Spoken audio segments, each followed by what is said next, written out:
Hi, and welcome back, Freedom Warriors, to Essential Talks, where you stay for the conversation and you leave empowered.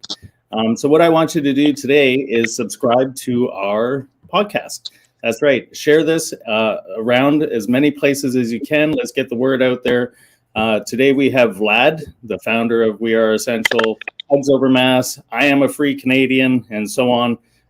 Joining us, he's got boots on the ground right in Ottawa. So we're going to pick his brain and ask what's going on there, because there's a lot of misinformation coming out. A lot of interesting things are happening actually in Ottawa. So what is the most interesting thing you've come across so far in Ottawa? Well, good to see you all, guys, and thank you for bringing me on and sharing the updates from the ground zero, as we call it now. The most interesting thing that I've seen yesterday and the day before, as they label us the extremists, pretty much the domestic terrorists, etc. I saw bouncy castles right on Wellington, right next to the Parliament Hill, because I guess that's what the standard training for the extremist terrorists is, the bouncy castles for the kids to jump on. It's incredible. It's just yeah. It was so good to see it, and kids were happy. I think there was like 3 really big ones too. And otherwise, we have dance parties on the streets. We have probably more Canadian flags that you would see in Canada Day. Lots of hearts, lots of really great slogans on the messages. Freedom over fear, love over fear, faith over fear. Very, very unacceptable viewpoints, as our Justin Castro called us, right? Yeah, that's pretty incredible, eh? So terrorists are now attacking with bouncy castles. How amazing. I was there on the first weekend, and all I saw was high fives, fist bumping, hugs, laughter, cheering, kids, everyone smiling, having a great time. And to me, it seems like the silent majority is standing up, not the fringe minority. So they got to be kind of shivering in their boots over that one, I believe. Yeah, I don't think they really know how to handle us, because that's pretty much been the challenge for them, right? As they actually declared a state of emergency yesterday in Ottawa. And the joke is a state of emergency because we actually cleaning the streets. We have free food. You literally can walk the main core where we all parked and protest, and you can walk the street and just get free food, free supplies, anything you want. The garbage gets picked up. The streets get cleared up out of the snow. And guess what? It's a fact now. You can Google it. The street crime in Ottawa actually went down. Wow. So yeah, I heard about that. That's right. That's incredible. If that's the state of emergency, if that's the state of emergency, I wish that kind of emergency for every single city, right? That's amazing. What's the overall spirit with the truckers right now? I know that things are starting to get a little bit tenser in terms of how the police are going out at things and stuff. So I was just curious, how have you noticed any changes in spirit over the last week to the last couple of days, or how are things? Yeah, I mean, the reality is, we have the biggest crowds always on the weekends. That's kind of standard in terms of the rallies and protests, around the country and pretty much around the world. So the very first Saturday when Jamie was there too, like we had like a ton of people, a ton of trucks, cars, etc. This weekend that just passed, we probably had similar amount of people showing up, which was great. But you can see, obviously, during the week, not as many people, regular people are there. I think they've been successful. By them, I mean the Ottawa police, and whoever else they're using to clear some of the streets. Because I remember walking the streets the very first weekend, like there was a lot more trucks on the main streets of Ottawa, like by the hill. Now I don't think it's many. Now the main Wellington, right in front of the hill, is still like from one side to other, it's all parked. There's one lane that's open for the emergency vehicles or whatnot, but otherwise the main Wellington street is still full of trucks, and a lot of them took the wheels off and making sheds for the propane tanks, etc. The other really cool thing that I liked, some of the truckers put a mailboxes right next to the truck, and they put the address. This is my new address.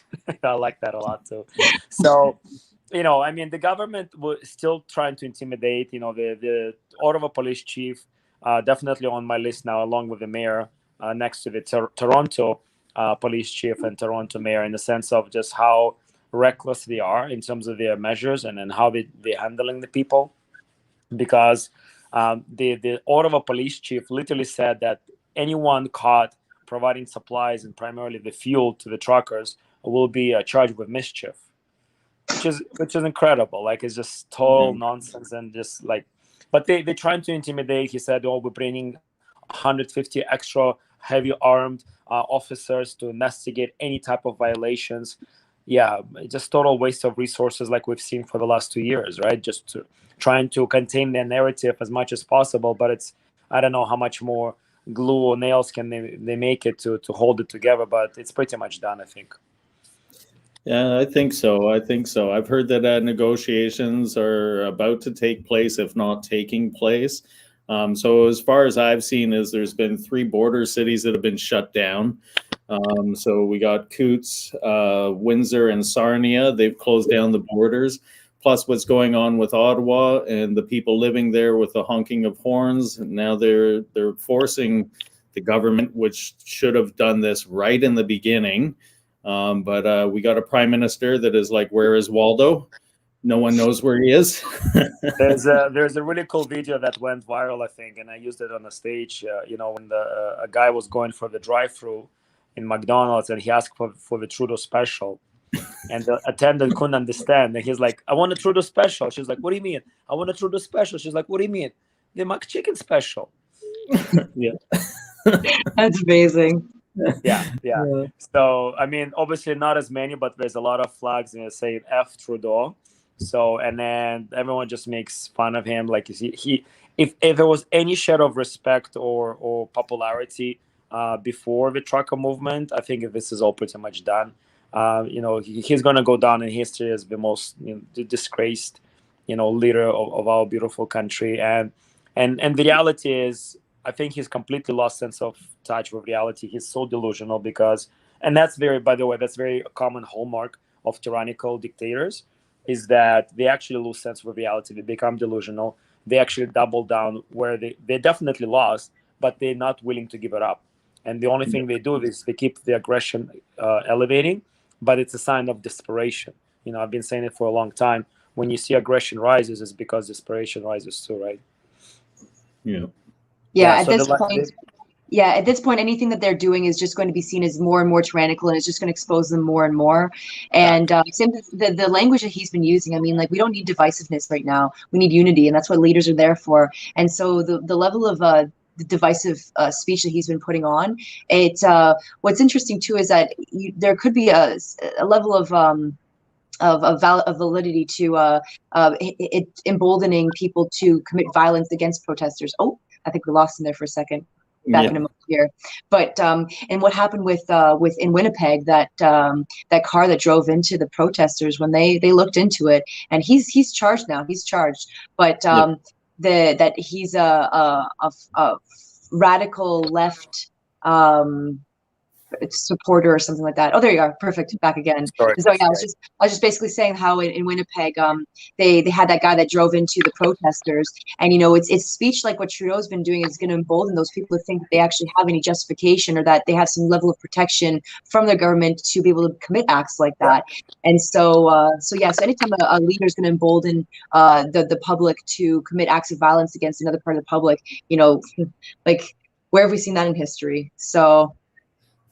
Yeah, I mean, the reality, and again, we've been saying this for pretty much from the beginning, that, if you look in history, the segregation, the censorship, any type of, infringement on the rights was never on the right side of the history, right? So we know that these people are just, I don't know, like, either they don't see it, either they're arrogant, or, like I said, they completely lost sense of reality, and that's why they making these actions. And when Trudeau last week, I think it was a week ago, I think it was Tuesday, a week ago, he addressed the question, how come he's not willing to meet up with the truckers? This is exactly what he said, that, I support people's right to protest, and it's a democratic right. And I often show the support for the protesters if I agree with the message. And then in the next breath, he says, like BLM, that's a great cause. And like, what? You mean the cause that basically in 2020 saw cities in the States burning? People were rioting, the businesses were completely destroyed, people were even killed. And he publicly shows the support and says, this is what I support. And then Canadian freedom movement. That's, like I said, dance parties on the streets, bouncy castles for the kids, clean up the city, and actually feed everyone for free. That he does not support. This is unacceptable views in his opinion. Like I said, and like you said, Jessica, very correctly, is that everything that they're doing is they keep exposing who we are, and because of that, we actually gain more supporters. So that's great. Keep doing that. Keep shutting down the GoFundMe. Keep confiscating the fuel. Literally, confiscating the fuel. That's not your property. But let's call it what it is. That's theft. Yeah. That's not confiscation. That's theft. The police are stealing from the people there.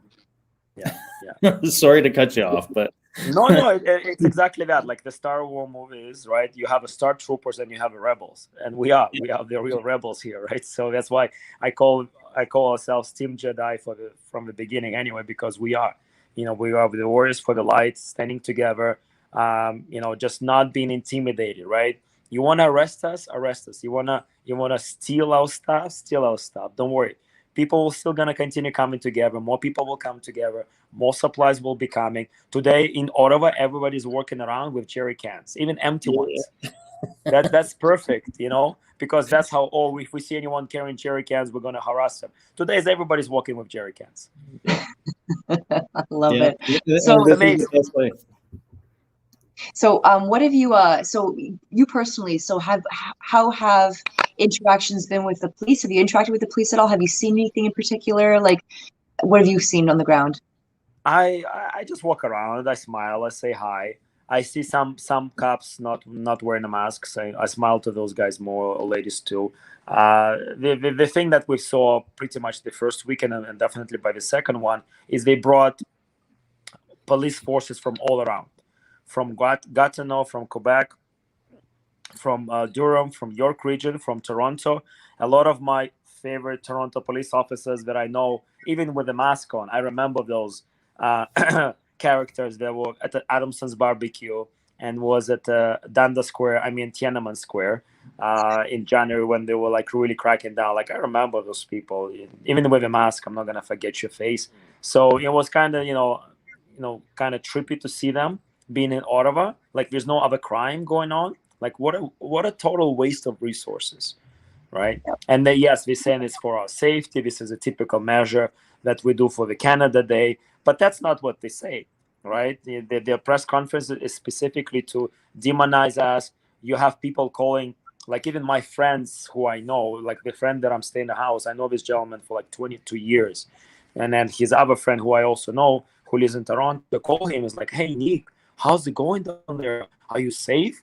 And Nick is like, this is like the safest place to be. What are you talking about? People just like hugging, smiling, dancing, and being happy, right? But again, just shows you how vicious and horrendous the mass media is. And obviously the politicians are contributing to that dramatically, right? Like dramatically. Even I think Ford made a statement yesterday or whatever, like that we also extremists and it's time for us to go home. Yeah, no, we're not going anywhere. Yeah.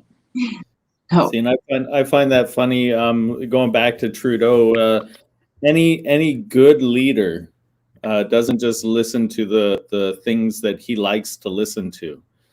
They listen to both sides of every situation to make the best decision for the people of the country, not supporting the ones that he has an opinion to like more.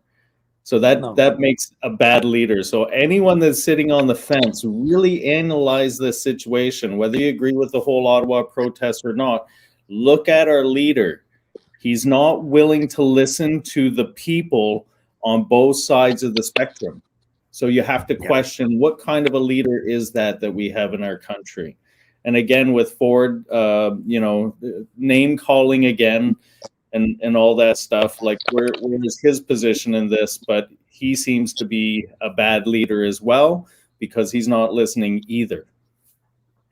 And so no, I mean we've been seeing this pretty much from the beginning, that with exception of literally a handful of people within political structure or any type of leadership would actually voice their concerns initially, but at the same time, at this time, we need supporters. Like we need people openly supporting what we stand for. And again, if anyone is still maybe a little bit confused or not sure, like my best advice would be is listen to the kids' voice messages to these truckers. Like, especially in the first week of everything was going on, I don't care how big and burly man you are, you're listening to those kids' messages about thank you for fighting for my freedom, and I love you, and then thank you, I have hope for life now. I don't care. Everybody's gonna be crying like waterfalls, right? Because it's so heartfelt that these kids that been living under this nonsense and actual psychological and physical pretty much abuse and torture, they have a hope finally for future, and it's because of this initial truckers, and now obviously everyone's coming together.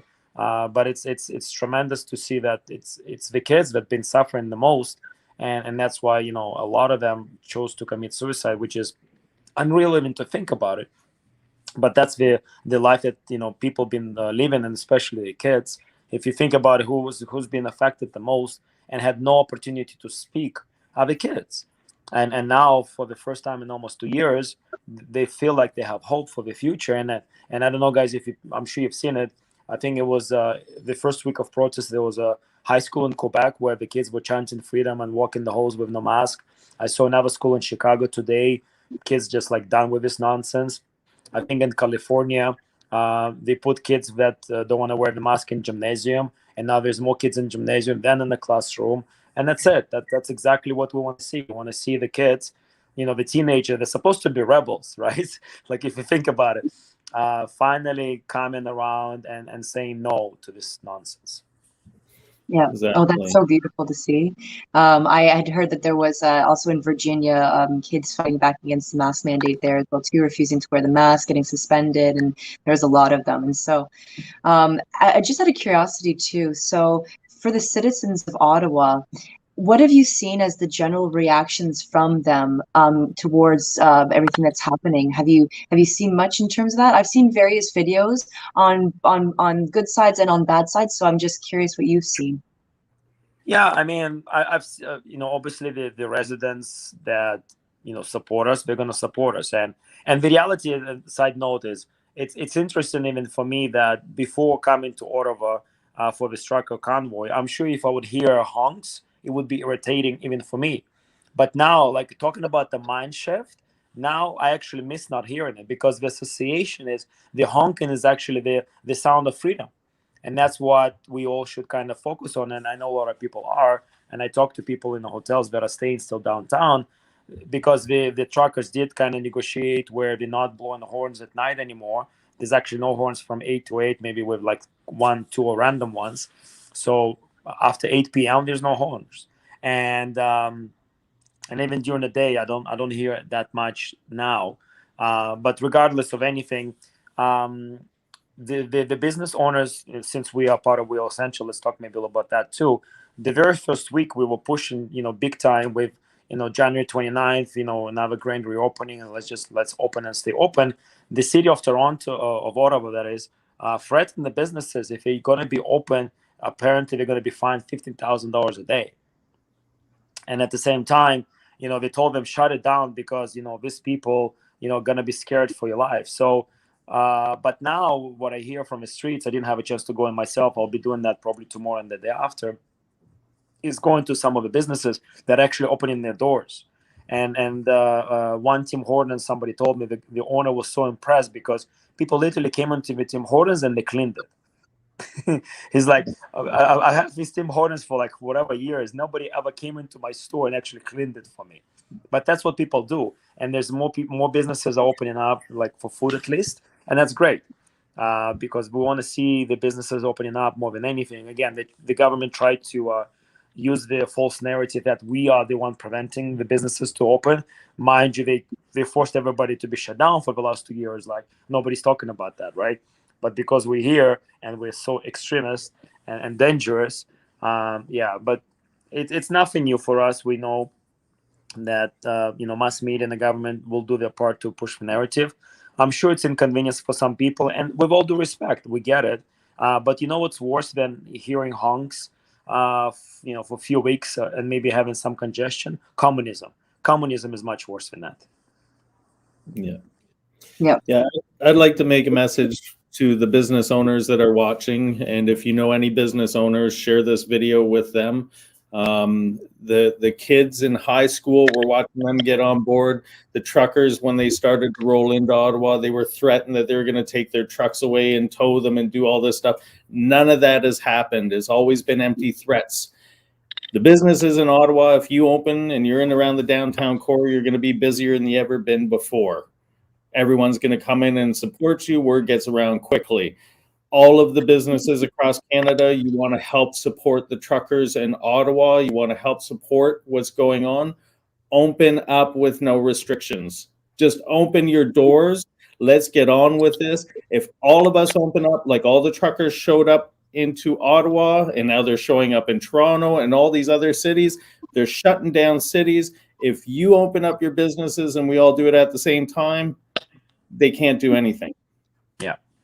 Yeah. So it's exactly that. I mean, and that's what's happening right now, where at least on Saturdays, we had massive rallies all across the country, literally coast to coast to coast.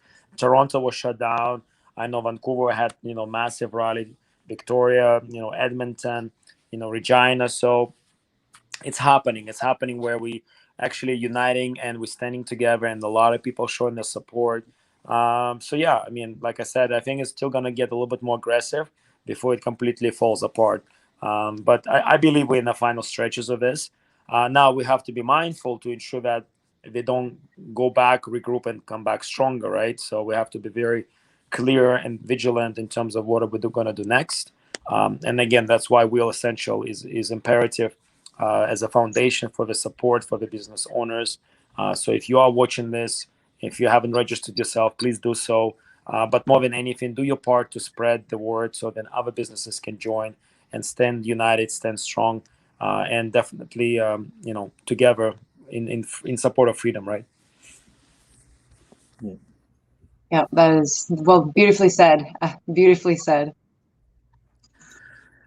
So how's it going for you guys? What's happening with you, Jamie? You got back, the grind continues. No, I've been kind of getting back into the grind. I have quite a few irons in the fire right now, so I'm working on a few different projects. But I've had to kind of come back and focus a little bit on my business. I've been neglecting it for a greater purpose, nevertheless. And I was able to make it to Ottawa that one weekend, and just walking around, wow, what an incredible feeling. There's moments you just want to cry, not because you're sad, because you're so overwhelmed with the emotion. Knowing that you're standing in amongst 2 million people is pretty insane. You know what I mean? So, and when you're walking past somebody else and they're crying because they're overwhelmed, it's hard to choke back tears. So sometimes you just got to let it go. But yeah, no, I've been doing really well. I got a few things, as I said, that I'm working on. So I'm trying to get it so that businesses become more confident and help any one of them. So if you are a business and you're watching, you can get involved with We Are All Essential. That's weareallessential.ca. Register your business. You don't have to go public. You can stay in the back end for a little bit, get yourself educated, learn what your rights are, how to stand up. I myself am available to be contacted. I'll help any business, help coach you in any way I can. And we have Zoom meetings and a Telegram group for you to get all the information you need. So, I mean, I'm constantly plugging away at this and helping anyone that's willing to learn and ready to stand up. How about yourself, Jessica? I've been trying to reorganize my schedule. I would like to go out to Ottawa because I feel like I'm missing a missing part of history right now, and I hate it. I went out there last February for the Valentine's Day protest that we did in Parliament, and I've been to a number of protests. I went to the ones in Toronto. I went to one in Windsor. We were myself and my husband, one of I don't even know 6 people that we did a protest outside of was it in Hamilton? And so we've been to a few, but it's been a little bit, and I just this is a huge one, and I would love to be able to go there and help out. When you're saying that people going around cleaning, I'm just I just want to feel part of it but be of use. And so I'm just trying to figure out when we can make it down. It's been really busy for business, so no complaints. This is my busy time of year usually. So again, to all the businesses out there, the money's there for you. Just open up and take it. I mean, you might run into some bullshit here and there, but let's be honest, you can just fight that in court. It's not like it's ever going to get dealt with at this point, especially the amount of stuff they have in the system. Yeah, right. And so so things have been good there. My mother-in-law, actually, she was in Ottawa at the beginning of this on the 29th, and I gave her a call just to make sure she had made it, and I could barely hear her over all the horns that were going on, and she was just like, I didn't think it was going to be this much. My dog's freaking out. And so yeah, but she was beside herself, just so happy. She was saying how the feeling of love and camaraderie was almost like tangible, like you could almost feel it, or like it almost like in the air, like a visible thing. And so and that's what made my heart particularly ache. So I would like to go there just to be again part of this. And even at this point, especially too, if it's more bodies on the ground needed during the weekdays, it's usually when a little bit freer. And so I'm just trying to organize that now. So yes. Yeah, if you can come during the week, it's obviously weekend is the main attraction, so to speak. But definitely more people need it during the week. The other thing I forgot to mention is I actually was able to organize a bus like within a day, which we filled with like 50 people that came on Saturday just for a day. It left early in the morning and then came back in the evening. At night that is back. But we're working on getting more buses to come for this coming Saturday. And then the weekend after, I got confused a little bit. I thought it was coming weekend, but it's the weekend after. It's actually the long weekend in February, right? So we're obviously going to be planning even more stuff now. Who knows? Things might change by then, but it's definitely you're right, Jessica. You can literally sense that you're part of history, and it's happening in real time, and especially because the momentum and the spark ignited the whole world. You're literally standing at the ground zero of the worldwide peaceful revolution. It's a cool experience to have for sure. So again, if people didn't have a chance to make it, or maybe you made it to the first one, first Saturday that is, definitely consider coming back again. And if not, it's okay. I mean, the cool thing is we have protests happening in every city, and especially now with this new momentum, it's literally thousands and thousands of people coming together, and it's beautiful. Like again, the media will try to spin it, but it's impossible when you have people of all the shades and colors, all the backgrounds, literally just being happy, being human, and just standing together for freedom for Canada, and so many Canadian flags, and so many people just saying, "I'm so proud to be a Canadian," and it's great to witness. That's kind of was my vision since day one. A lot of people talk about Canada being this, being that, and of course there's truth to that, but there's something that unites us as immigrants, especially myself, and then people who were born here. Like, we are Canadians. Like, we were ingrained to be proud of this country, and I think more than ever now is the time to be a proud Canadian. And I also get this question often asked. Like, I do a lot of interviews now for the Russian speaking media, just because I'm on the ground, I speak Russian, so I get a lot of exposure this way, which is I'm grateful for. And people commonly ask, like, what happened to Canada? People were expecting maybe something like this happening in the States. But I think what happened is the globalists, at least, they kind of miscalculated the Canadians, because Canadians are definitely good people, right? And we've been taught to be compliant and obedient and nice for a long time, but there's a difference between nice and good, right? And I think people who are good Canadians, they stood up because enough is enough, and they saw like true injustices being done, and then we cannot be obedient anymore. Like, it's just enough. So I think personally that's where you can see Canadians really standing up and just doing whatever it takes. As people often, if you listen to my speeches, I say there's 3 levels of actions. You can do what's convenient, you can do what you can, or you can do whatever it takes. And the level of your actions will be determined what's really important for you, right? And I think now for Canadians, for a lot of them, freedom is that important, and the future for the kids is that important, and that's why they're willing to do whatever it takes. My friend Nick, who picked me up today, he was waiting next to a guy from Alberta that literally drove 3,000 kilometers just to be there, and he's like, I'm here for my kids and my grandkids, and that's exactly what's happening over and over and over again. People truly understanding the seriousness of situation that we're in, and it's not about being depressed or fearful, but having clarity that we are in a serious situation, and unless we all do something together peacefully, right, but united and holding the line and standing the ground. We're gonna go down somewhere very dark, and we're not gonna do that. We're gonna stand the ground. We don't have to be aggressive. We don't have to be pushing anything. We're literally just holding and standing, and that's all we're doing. Yeah, and our producer wanted us to just bring up that about the merger between Take Action Canada and Rural Essential. Did you want to touch on that a little bit? Sure. So, I mean, I don't. It's not necessarily like a merger. We obviously the Take Action branch that's Open Up Canada. Definitely merge in terms of volunteer effort, but Rural Essential still separate entity in the sense of, we're obviously getting more support from Take Action Canada. They were able to even donate, good amount of money for us for the new website that we're going to be in the works developing, and we're grateful for that. And obviously, volunteers coming on board. But Take Action Canada is a great organization, and I'm happy to work with them side by side because they have a lot of project managers and very organized. There's no fluff, there's no BS that we unfortunately see in a lot of other situation, which is again it's part of the process, I guess. But yeah, I mean the way I see it, at least. We're just leveraging each other's strength, and we're working alongside ways. And for me, it was like that since day one. I'm more than happy. In fact, I'd like to work with as many people as possible, as long as they, we respect each other. We don't even have to agree on everything, too. I think that's where one of the troubles that we're facing in general in this country and pretty much around the world. People forgot that you can have disagreements and still be adults and kind of get along and then be able to work together, right? We're not supposed to agree on everything anyway, right? So I think that's where, but regardless of anything, if anyone else would like to work with Rural Essential, I'm more than happy to do that. For us, we are all standing for freedom. And the reality of this, like thousands and thousands of business that need the support.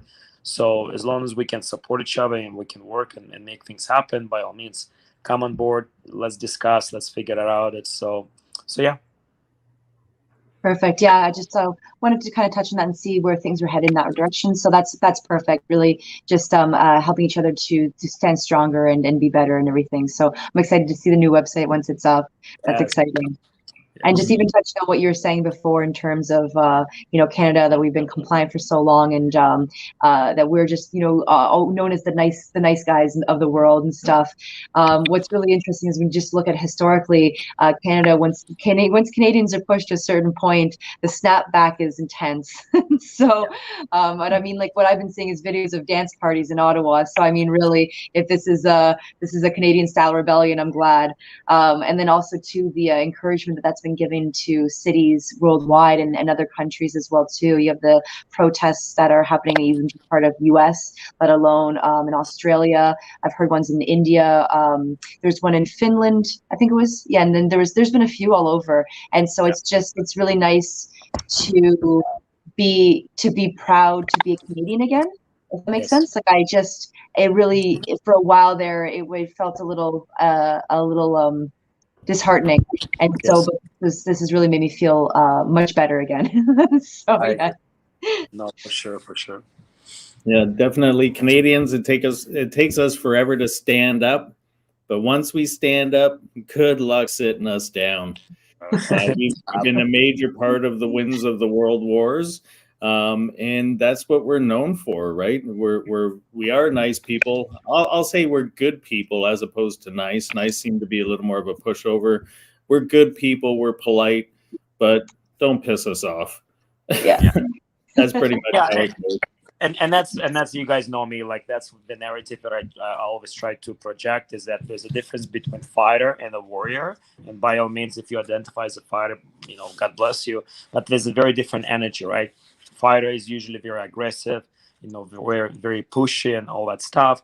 And the warrior is very calm, collected, confident, grounded, and just holding the line, right? The warrior is not going to attack, but warrior will defend when the time comes, right? Yeah. And that's how I see the Canadians really being the warriors that we are, and we're standing and we're holding and we're not moving. We're literally not moving.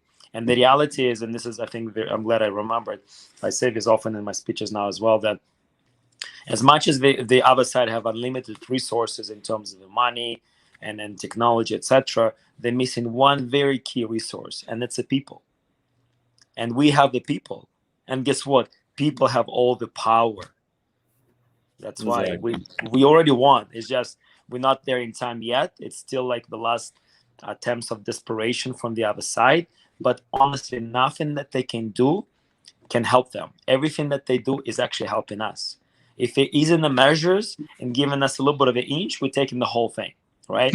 If you're going aggressive and elevating the things, and they just keep exposing themselves, like you, Jessica, said, right? And we're getting more supporters. And at the end of the day, that's all we need. We just need to to influence public opinion and change people's mind and get more people on our side. And that's what's happening. That's exactly what's happening.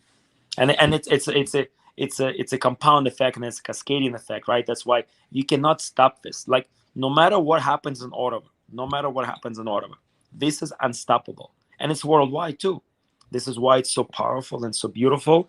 We just have to be very vigilant, because obviously the other side gonna still try to sabotage it and compromise it. That's why literally every single speaker, especially who's seasoned, so to speak, always the message is never violent, never aggressive, always peaceful. If the police engages you, don't like stand your ground. Question them in whatever they do. But if you're gonna push the envelope, just don't worry about it. There's enough people. If you're gonna arrest you, that's what happened yesterday when the cops came to confiscate the fuel. The truckers just saying "Oh, Canada," right? Yeah. And then some guys played the Star Wars Star Trooper, so that was very appropriate. I love it. When you're talking about the seasoned speakers, yourself, we were talking the other day in a Zoom, and you're losing your voice. So it's nice to hear that you're getting your voice back. A little bit, yes. Still a little grindy there, but definitely better than it was the first time. They got a better sound system too, so that kind of helps. And I think the truckers, the first Saturday, they were just blowing horns all the time. Now I think they're a little bit more in tune. Like when the speakers are, and then there's like a punchline, then they blow the horn, which actually makes it really cool, right? So yeah, thank you. Awesome. Well, did you have any more questions, Jessica, or is this a wrap? I think we can wrap it up. Yeah, I got all my questions asked. I'm just I'm stoked to hear what else comes out of all this, and it's nice to have somebody right on the ground there, so that we don't have to depend on not that I ever depended on the mainstream media, but it's just nice to have boots on the ground there, so we can figure out exactly what's happening straight firsthand. Yeah, I see Deborah has a question regarding the transport minister, challenging truckers' license and insurance.